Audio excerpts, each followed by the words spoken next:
com o tema Faz sentido regular inovação?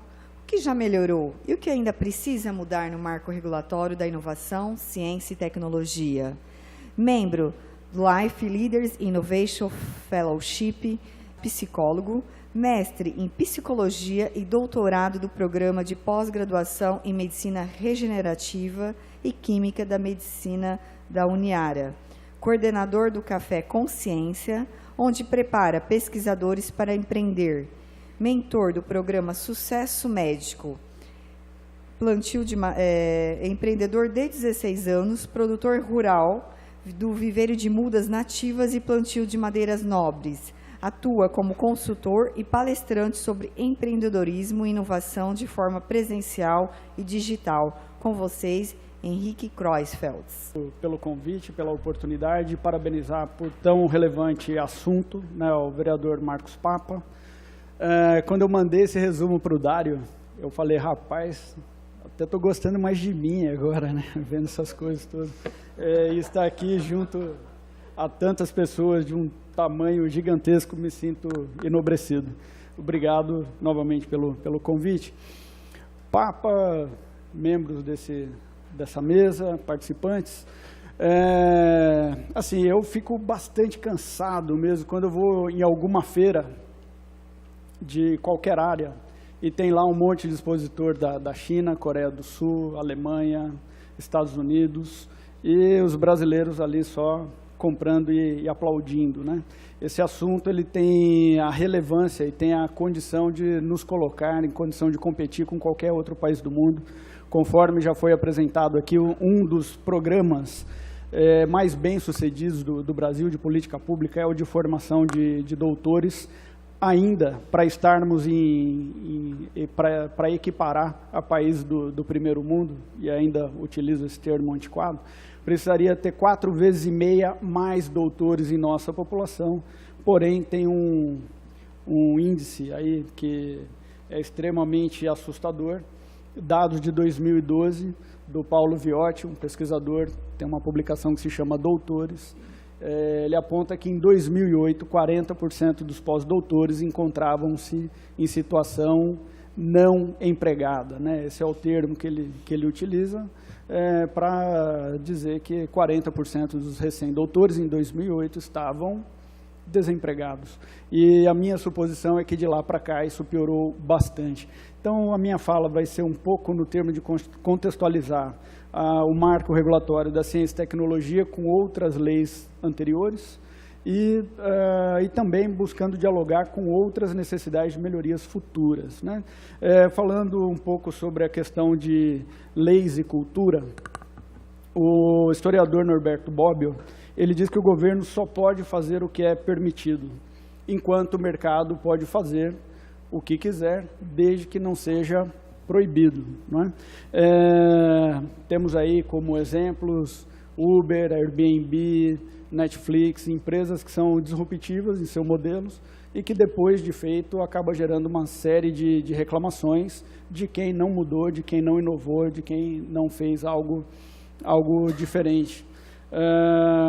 E faz sentido essa conversa, né, essa discussão, porque onde que está a inovação no Brasil? Hoje o Brasil, a inovação está muito mais nas universidades públicas do que nas particulares. Eu tenho a honra de fazer tanto o meu mestrado quanto o meu doutorado em universidade particular, por ter mais liberdade, por estar fora, né, desenredoma, então não tem aquele espaço em que você vai para dentro de manhã, fica de manhã, de tarde, de noite, às vezes até mora lá, e não dialoga com quem está fora da universidade. E aí temos um quadro também que é devastador, né, assustador, que mostra que até que temos uma quantia significativa de instituições de ensino, uma quantia significativa de publicações e citações, porém uma quantia muito pequena de patentes. Além disso, as inovações geradas, elas são consideradas como gerações ineficientes. Isso é, são inovações que todo projeto de pesquisa, a rigor, ele gera uma inovação. Todo projeto de pesquisa você coloca objetivos, gerar objetivos específicos para fazer algo novo, algo diferente do que já foi feito. Então, a rigor, qualquer pesquisa ela vai gerar uma inovação. A grande questão, a maioria das inovações de pesquisas brasileiras, isso segundo o Global Mundial, o Índice Mundial de Inovação, a qualificação, a categorização dessas inovações é que são inovações ineficientes, e isso significa que essas inovações não chegam até a população. Muitas vezes o processo de pesquisa ele precisa mudar, Eu estive visitando uma escola aqui de Ribeirão Preto, em que talvez mudasse meus filhos de escola, e uma pergunta que eu fiz para a coordenadora é como que ela imagina que vai ser uma universidade daqui a 10 anos. Ela não soube me responder, falou que nunca parou para pensar. Do meu ponto de vista, as universidades tais quais, né, estudamos, está só a casca.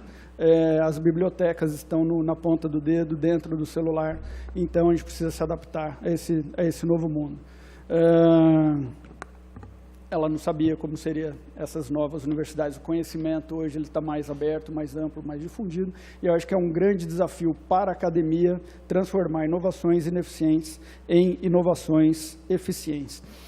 Então, falar de marco regulatório da inovação, ciência e tecnologia, se faz sentido falar isso? Faz sentido, até porque a inovação aqui no Brasil ela está muito enclausurada dentro das academias. O professor Gonçalo Pereira, que é geneticista da Unicamp, ele diz sobre essa lei que ela vai desengaiolar a inovação, desengaiolar os professores, ao passo que sindicatos, né, de professores dizem que isso é abertura para privatizar, não é, professor? Para privatizar o ensino público. Então, essa discussão ela precisa ser aprofundada, porque, sim, de fato, estamos no Brasil e temos essa possibilidade.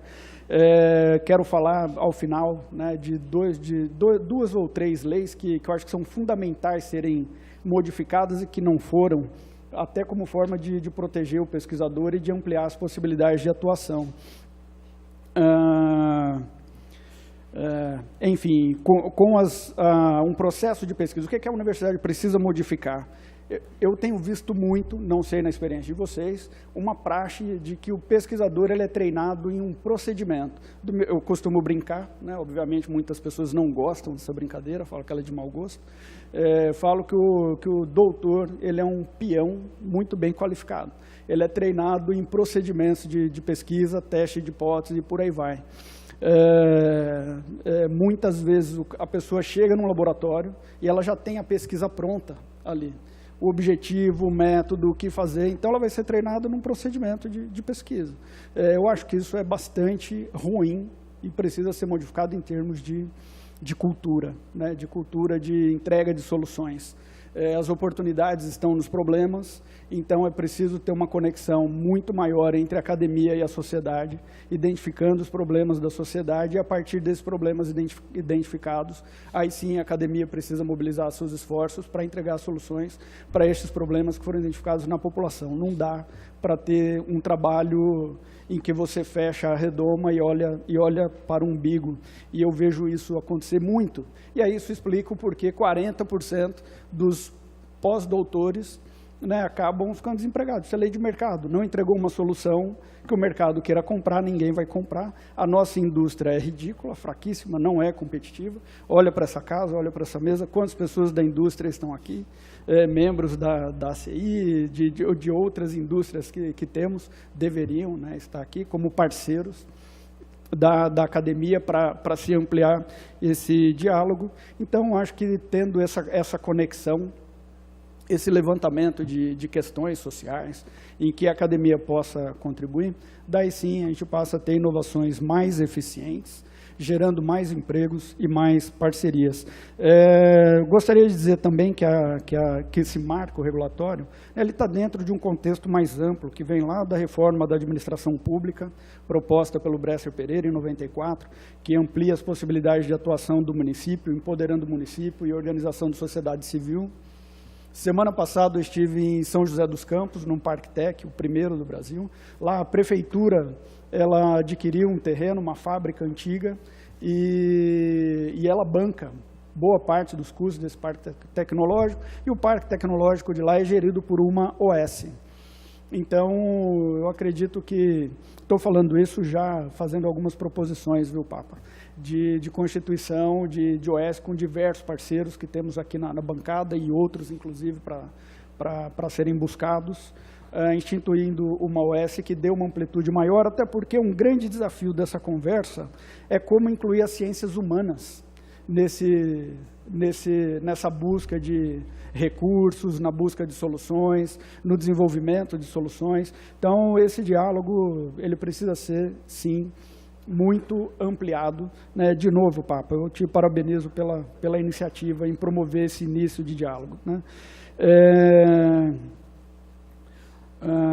Enfim, então, essa lei, do meu ponto de vista, conforme já foi dito aqui, não vou repetir, é mais uma boa iniciativa, tal qual essa da descentralização da administração pública, e que empodere a OS, OCIPs a serem parceiros de prefeituras e na gestão de soluções.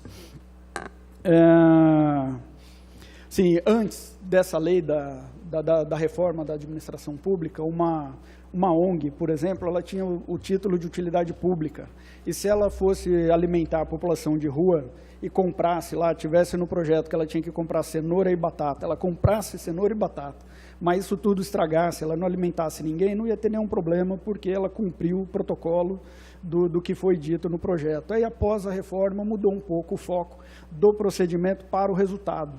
Então, as instituições, elas precisam dizer, elas escolhem o que vão comprar, tem possibilidade de diagnosticar, de definir objetivos e de trabalhar em função desses objetivos, porém, há uma maior responsabilização em relação aos resultados, mais do que em relação aos procedimentos, né? Essa conversa toda de reforma da administração pública, o que isso tem a ver com o marco legal da inovação, ciência e tecnologia? Por que a pergunta se faz sentido regular, né, a inovação? Porque a inovação, no que diz respeito ao mercado, o mercado ele inova por si. É bom que ele inove por si, que ele não dependa do governo. E aí temos empresas como a Apple, temos a Amazon, temos o Facebook, de pessoas que saíram da academia justamente porque viu na academia uma camisa de força, e são empresas incrivelmente inovadoras, concluíram, mas a minha provocação aqui é que a academia precisa estar fora da academia para dar valor às cabeças pensantes que tem lá, né, gerando mais utilidade para a sociedade. É preciso reconhecer os avanços, tanto da lei da reforma da administração pública, tanto quanto as propostas aqui que foram apresentadas, né, pelos colegas.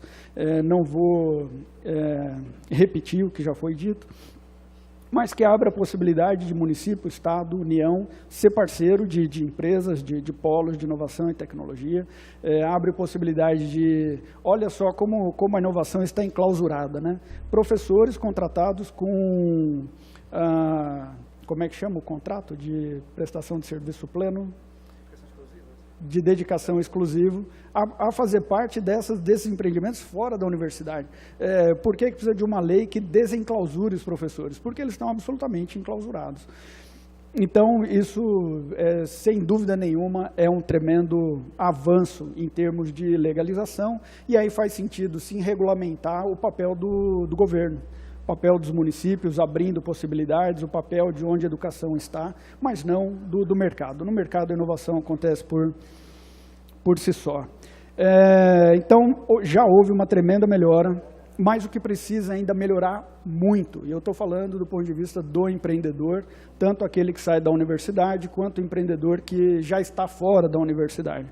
A maioria das leis de incentivo, elas possibilitam apenas empresas que fazem declaração pelo lucro real aportar recursos. Isso, para mim, não faz nenhum sentido. Nenhum. Isso, para mim, é privilégio. Possibilitar empresas que normalmente fazem o custo ficar igual, o faturamento talvez maior, e que acabam nem tendo lucro para fazer o aporte, né? Temos aí a lei do bem, que é um desses casos, em que possibilitam empresas que fazem declaração pelo lucro real aportar recursos, inclusive do ICMS. Aí sim é um grande avanço, porque isso é mediante nota, não é mediante lucro. Já acabou o tempo? Ok, mais 4 minutos. 5, né, professor? Obrigado. Estou terminando.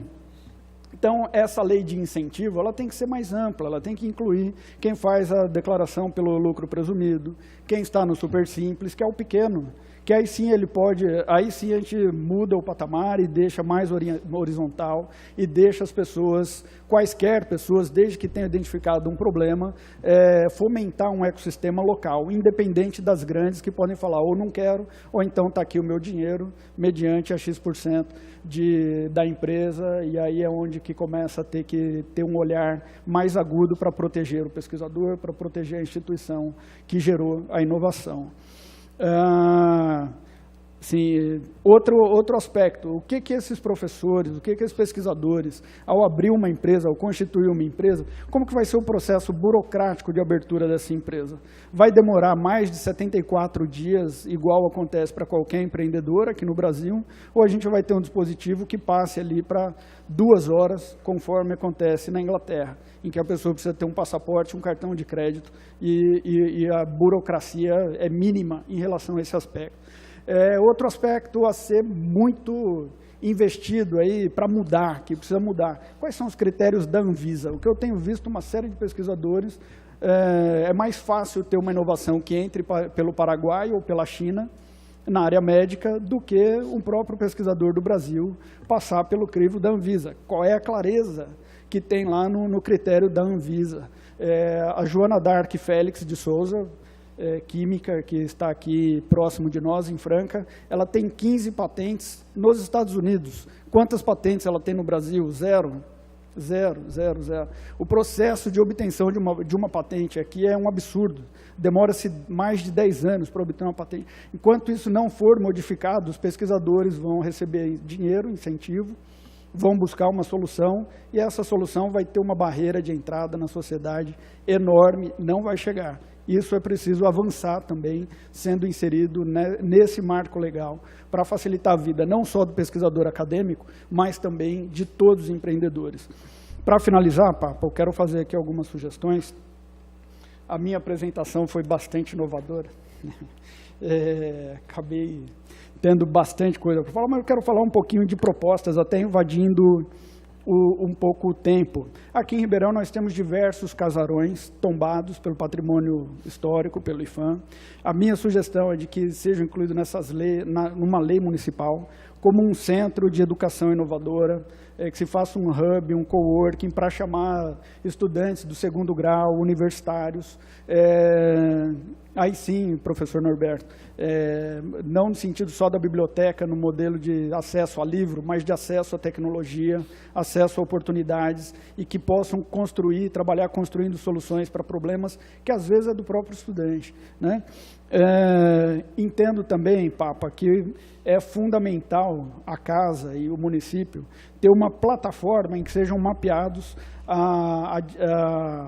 as inovações acadêmicas. Que seja feita uma consulta, uma pesquisa, e que cada pesquisador possa simplesmente ir lá e postar a sua inovação de um lado, e do outro lado um banco de dados também, de pesquisa de problemas sociais, problemas que estejam relacionados à inovação, à tecnologia, à indústria, para ir promover um casamento entre academia, indústria e talvez a sociedade civil.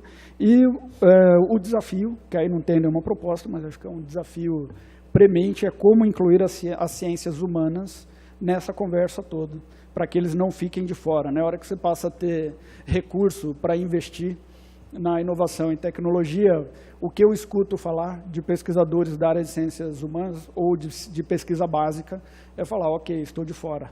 Estou de fora. Isso é uma visão utilitarista da educação. Eu acho que é um elogio chamar de utilitarista a educação, porque tem utilidade, mas falam como uma crítica. Acho que o grande desafio é esse, em termos de propostas para a gente pensar em como estruturar uma lei que o município possa investir, já que a possibilidade de investimento está posta, pelo menos nesses núcleos que estejam fora das universidades e nos centros urbanos e não afastados dos centros urbanos. É isso, quero agradecer novamente e agora a gente parte para o diálogo, não é? Obrigado.